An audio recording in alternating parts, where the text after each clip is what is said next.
Speaking of people sticking around with AEW, someone that we assume's got another year on his contract and has been out of action for a while, well, that's Kenny Omega. We had heard recently that Kenny Omega had been backstage at the last couple of shows working as a producer, more specifically producing the women's matches. Well, according to Dave Meltzer in the latest Wrestling Observer newsletter, Kenny Omega is not expected to be in Las Vegas this week for Double or Nothing. So anybody thinking maybe we can see Omega pop up on the pay-per-view? Well, unless something changes, it doesn't look likely. Meltzer wrote, quote, Kenny Omega went to a couple of tapings in the last few weeks to work backstage, but in hindsight, the travel was too early for the healing needed for his injuries, and he won't be in Las Vegas this week for the pay-per-view show.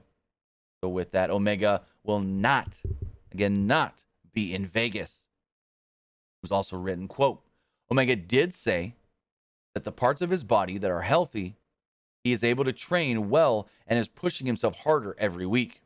Other parts are healing slower.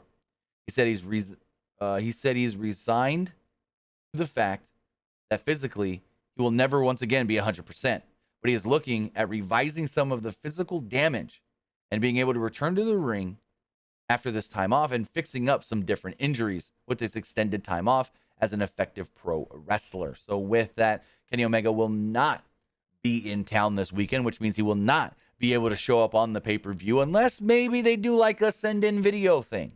But I don't think AEW would do that unless it's like somebody from Japan that can't make it in or something. But again, Omega will not be at Double or Nothing this weekend. I saw a lot of people saying, ooh, have CM Punk win the belt and then Omega come out afterwards. No, doesn't look like that's very feasible.